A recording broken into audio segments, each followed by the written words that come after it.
Hi, my name is Mark Ryan, and I'm going to talk to you today about the SBA 8A certification and the application process. This video should take about 3 to 4 minutes, and I'm going to talk about what it takes to be a good candidate for the program for an individual, for a company, and then an overview of the application process. First off, the certification is offered by the Small Business Administration and is designed to help minority-owned, what they call socially and economically disadvantaged owned businesses get preferential treatment in their attempts to do contracting with the federal government.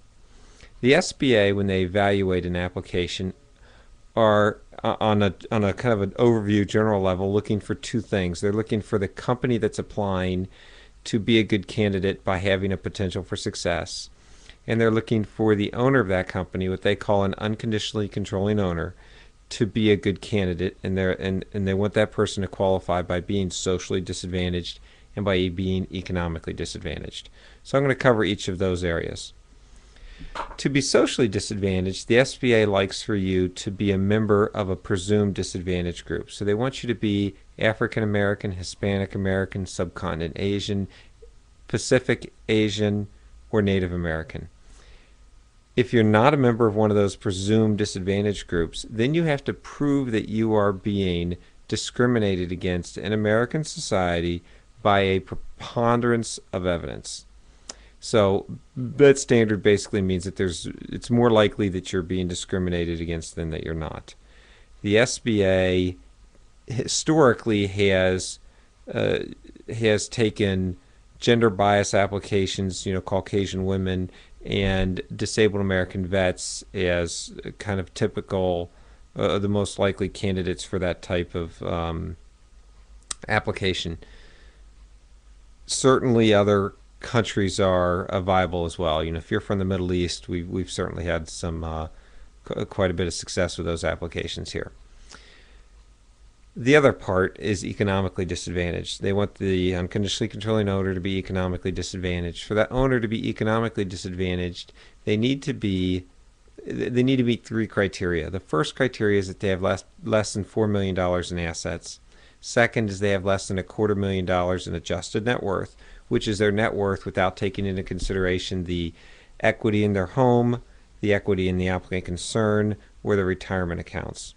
And the third criteria is that they've been earning less than $250,000 a year in personal income when you average the last 3 years' income.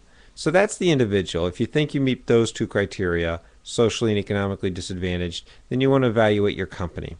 The SBA looks at your company and wants your company to meet what they call a potential for success standard. And there's not just a quick 3 things I can list off for you and say, if you meet these, you're good. So I'm going to rattle off quite a few here, and if you have more questions about it, you just need to call me and we'll go over it.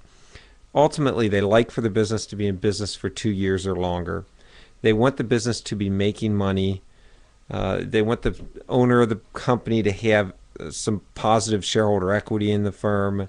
They want the company to have a positive working capital position, so that essentially they want the company to have enough cash or access to credit so that it can prove or show that it can successfully perform on contracts if it's awarded 8A and is doing government work. They like for the company to not be economically dependent upon a single source. By that, they're going to be looking at your client base and wanting to see that you don't have any more than 70% of your revenue coming from one source, from one large client. That's most of what they're looking at when they look at potential for success. Obviously, if you have questions about any of those, give me or my office a call, and we'll be happy to talk about any of those areas in more detail.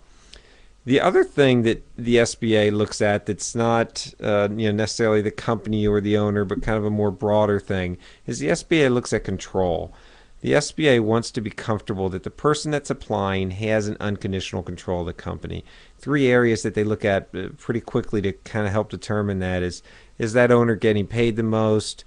Is the company leasing space? Is there any benefit being given to the company that's not like an arm's length transaction? Is it leasing free space, or is it getting free equipment, or is it borrowing money from another individual, not from a bank or something? So they're going to look at those kind of things and say, is there any potential for a third party here to have negative control over this owner? It could even be something like licensing. So that's a quick overview of what the SBA is looking for. If we can help you in any way, feel free to check us out online at www.ez8a.com. That's like Echo Zulu 8 Alpha.com. Or give us a call, 513-843-4288. That's 513-843-4288. We'd love to hear from you.